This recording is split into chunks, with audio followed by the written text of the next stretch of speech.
अस्सलामु अलैकुम वरहमतुल्लाहि वबरकातुहू। अल्हम्दुलिल्लाहि वकफ़ा वसलामुन अला हबीबिहिल मुस्तफ़ा अम्मा बअद फ़अऊज़ु बिल्लाहि मिनश शैतानिर रजीम बिस्मिल्लाहिर रहमानिर रहीम वला तक़ूलू लिमन युक़तलु फ़ी सबीलिल्लाहि अमवात बल अहयाउन वलाकिन ला तशऊरून सदक़ल्लाहु मौलानाल अज़ीम। बारगाह रिसालत मुआब सल्लल्लाहु अलैहि वसल्लम में दुरूद पाक का हदिया पेश करें। अल्लाहुम्मा सल्लि अला सय्यिदिना व मौलाना मुहम्मदिन मअदनिल जूदि वल करम व आलिहि व अस्हाबिहिल किराम व इब्निहिल करीम व बारिक व सल्लिम सलातन दाइमतन सरमदन अबदा। अज़ीज़ान गिरामी वक़ार, आज की मुहर्रमुल हराम की इस मजलिस में आपके सामने मैं बयान करने की गरज से हाजिर नहीं आया हूँ। आपके 10 रोज़ा जो मुहर्रम की मजालिस यहाँ पर चल रहे हैं, मामूल के मुताबिक चलते रहेंगे और उससे आप नसीहत हासिल करते रहेंगे। आज जुमा का दिन है, मुहर्रम का ये दूसरा जुमा है। इस जुमा में मैं सिर्फ और सिर्फ बरकत हासिल करने के लिए हाजिर आया हूँ और दुआ करके मैं रुखसत हो जाऊंगा, इसलिए कि सरकार सय्यदुश्शुहदा इमाम आली मकाम इमाम हुसैन आज़म रदी अल्लाह तआला अन्हु की बारगाह में खिराज अकीदत पेश करना, दर हकीकत हम उनका मकाम और उनका बुलंद मर्तबा बयान करके अपनी तारीफ कर लेते हैं, इसलिए कि जो उनकी तारीफ करता है अल्लाह उसका मर्तबा बुलंद कर देता है। एक बात याद रखें, हम हुसैनी हैं और हुसैन आज़म अमन का पैगाम देने वालों को कहते हैं। सय्यदुश्शुहदा इमाम आली मकाम इमाम हुसैन रदी अल्लाह तआला अन्हु जुल्म के खिलाफ ही तो खड़े थे और उन्होंने अपनी पूरी जिंदगी में ये साबित कर दिखाया है, मौत और हयात सिर्फ इस दुनिया से मर जाने और कट जाने का नाम नहीं है। जो रसूल पाक सल्लल्लाहु अलैहि वसल्लम की मोहब्बत में मर जाता है, अल्लाह उसे हमेशा जिंदा रखता है। आज सिर्फ 2 चंद नसीहतें आपके सामने रखता हूं कि बहुत सारे लोग इमाम हुसैन का गम मनाते हैं कि उनकी शहादत हो गई, करबला में उनके बच्चे शहीद हो गए और उनका पूरा खानदान जिस आजमाइश में मुब्तला था, ये सब बयान करने के बाद रोते हैं, धोते हैं, सब कुछ है। गम फितरी बात है, जो भी सुनेगा उसको गम होता है।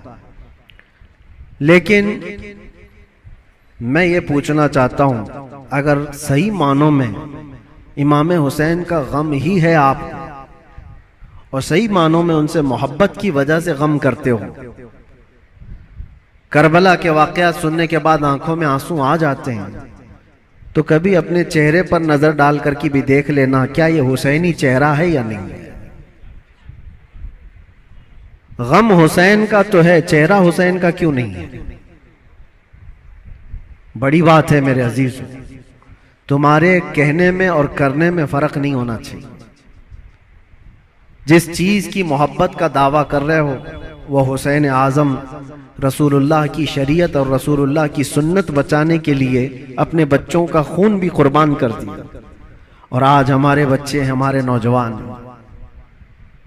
दिन भर न जाने कौन से ऐश में मुब्तला रहते हैं। नशा की जिंदगी, ताश के पत्तों में, शराब की बोतलों में।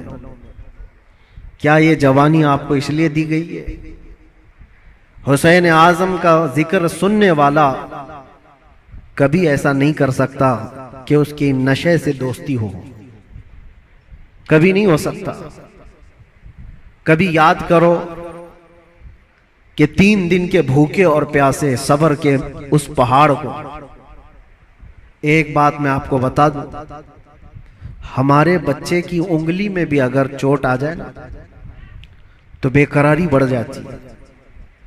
मैंने देखा है, मेरा 1 साल का बेटा दरवाजे में उंगली उसकी फंस गई थी, उंगली कट गई थी, तो लेकर दौड़े डॉक्टर के पास। डॉक्टर जब सुई से टाके लगा रहा था, बच्चा चीख मार रहा था, चिल्ला रहा था।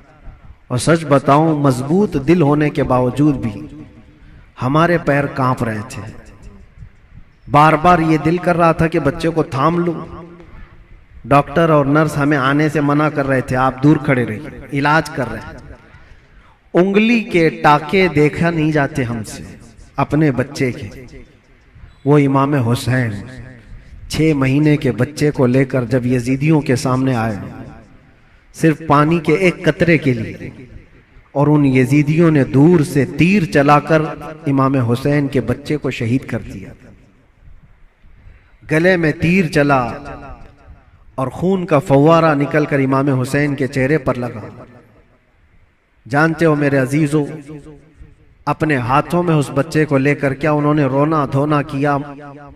नहीं, अल्लाह की बारगाह में पेश किया और अर्ज किया कि मौला मेरी ये छोटी कुर्बानी भी कबूल फरमा ले। क्या इतना जिगर है किसी के पास? एक तरफ भांजों के भतीजों की लाशों को देखना, अपने भाई की, सगे भाई की लाश देखना, बहुत सब्र किया, लेकिन कभी आप सोचते हैं ये सारा सब्र किसके लिए था? इसलिए था कि हुजूर की शरीयत हम तक पहुंच जाए, आने वाली नस्लें सीधे रास्ते पर चल सकें, इसलिए इतनी बड़ी कुर्बानी थी। और अगर आज हमारा नौजवान सीरत हुसैन पर नहीं चल सकता तो फिर वो गम हुसैन मनाने का अहल भी नहीं है, वो करबला सुनने का अहल भी नहीं है। करबला के वाकयात सुनने वाला नौजवान वो सच्ची तौबा करके सच्चे रास्ते पर चलने का अज़म करे तो ही हकीकी मानों में वो हुसैनी कहलाता है। और आपको पता है हुसैन आजम के साथ कौन था करबला में? सिर्फ उनका खानदान। 82 लोग, 82 लोग गए थे, जिसमें से तो 72 के करीब शहीद हो गए। औरतें बची थी, आपकी बहन और आपकी बीवी, आपकी बेटी, या औरतें जब कैदी बन करके जा रही थी। लोग उल्टा सीधा बयान करते होंगे, लेकिन सही मानों में रिवायत यह है कि उन अहले बैत की खवातीन को उस हालत में भी पर्दे में देखा गया है। अहले बैत की कोई औरतें बेहिजाब नहीं थी, वो अपने पर्दे की पाबंदी कर रही थी, जैसे चाहे वैसे। आपको एक बात बताता हूं, जब इमाम हुसैन का सर लेकर के दिमश्क में पहुंचे, दिमश्क में जब पहुंचे तो पूरे लोग सर इमाम हुसैन को देखने के लिए भीड़ लगाए हुए थे। तो उस वक्त हजरत बीबी सकीना जो 9 साल की थी, इमाम हुसैन की बेटी, वो भी चल रही थी। एक सहाबी वहां दिमश्क में रहते थे हुजूर के, उनकी उम्र ज्यादा थी, 80 साल के करीब के थे। उन्होंने पहचान लिया इमाम हुसैन की बेटी को देख करके। वो करीब आए, कहा बेटा अफसोस है कि रसूलुल्लाह के इस नवासे को शहीद कर दिया गया, हम कुछ नहीं कर सके। बताओ कोई हाजत है तो मैं तुम्हारी हाजत पूरी करूं। ऐसे वक्त में एक घर, जिसके घर से सब कुछ लुट गया हो, खाने पीने को भी ना हो और कैदी बनाकर ले जाया जा रहा हो, उस वक्त नन्ही सी बच्ची ने क्या कहा जानते हैं आप? कहा, ऐ मेरे नाना के सहाबी, ये जो मेरे बाप का सर नेज़े पर डालकर ले जा रहे, इसको थोड़ा आगे कर दीजिए, ये जुलूस में आगे कर दीजिए। कहा क्यों ऐसा कह रहे हो? कहा इसलिए कि उस सर को देखने के लिए भीड़ जमा हो रही है, और वो सर देखते देखते लोग हमारी इज्जतों को भी देख रहे हैं, हमारी तरफ भी देख रहे हैं, हमारी बेपर्दगी ना होने पाए। जो सर देखना चाहते वो सर देखें, हम तो कम से कम महफूज रहे।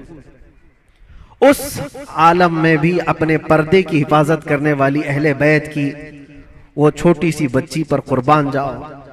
आज हमारी भी औरतें हैं, औरतों को इस करबला के वाक़े से ये सीखना चाहिए कि जितने ऐश परस्ती में दुनिया तुम्हें आज बाहर दावत देकर बुला रही है, मेरी बहनों, ये हकीकी जिंदगी नहीं, इस्लामी जिंदगी ये है कि रसूलुल्लाह सल्लल्लाहु अलैहि वसल्लम के अहले बैत से जुड़े हुए हर खातून ने ऐसी जिंदगी गुजारी है कि किसी अजनबी ने जिंदगी भर उनके किसी चीज को देखा नहीं है। अल्लाह करे कि हमें वो जिंदगियां नसीब हो।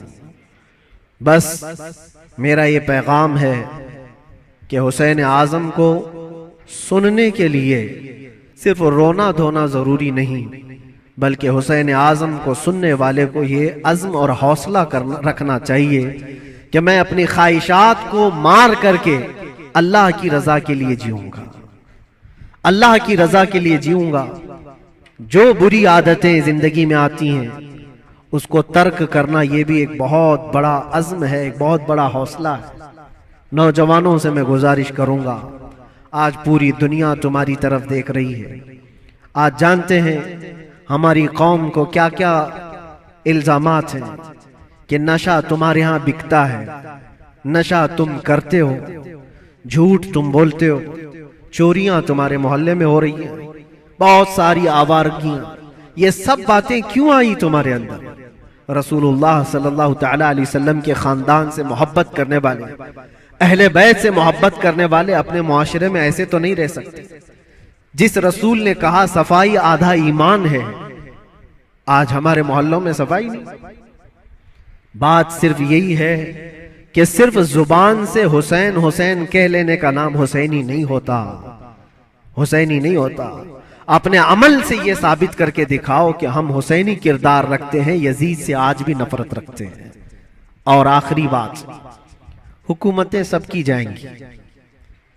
आज जो तख्त पर बैठे हों कल उतर जाएंगे। यजीद 3 साल तक हुकूमत किया, अपने 3 साला दौर में उसने बहुत जुल्म किया, लेकिन तख्ता खत्म हो गया, यजीद मर गया। मुझे बताओ आज पूरी कायनात में झंडा यजीद का लहराता है या हुसैन का लहराता है? वजह यही है, हक के लिए जो खड़ा हुआ रब ताला उसे कयामत तक जिंदा रखता है।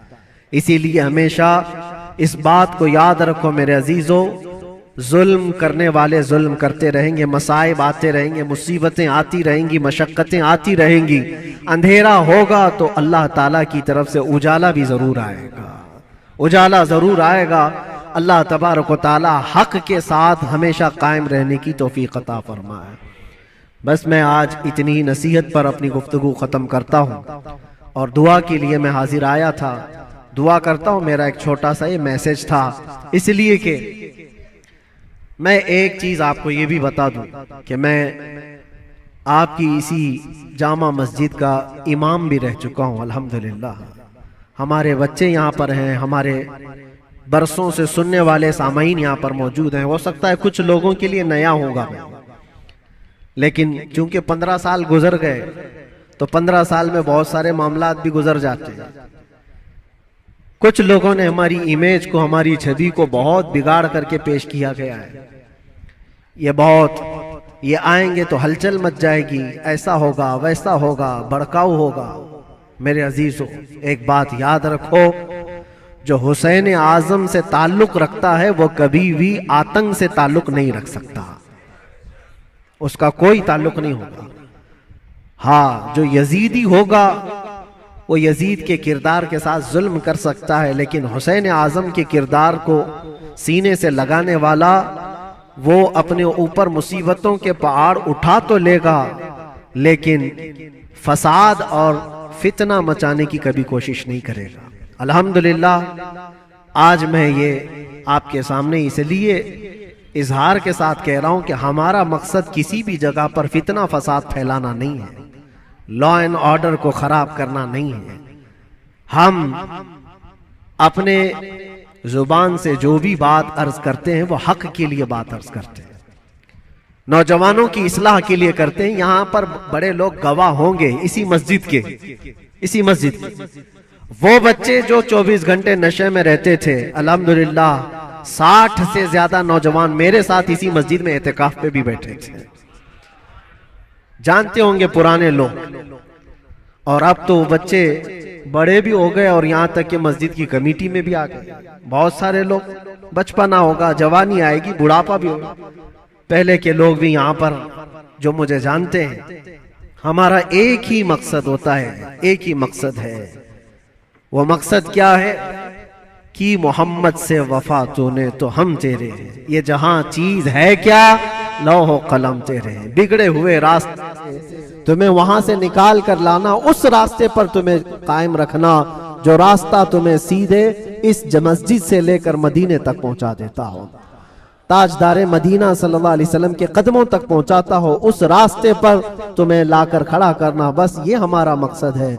बाकी किसी को जोश दिलाना, किसी को उकसाना, किसी को फितना और फसाद में लाना कभी हमने पहले ना किया था और ना ही करना है।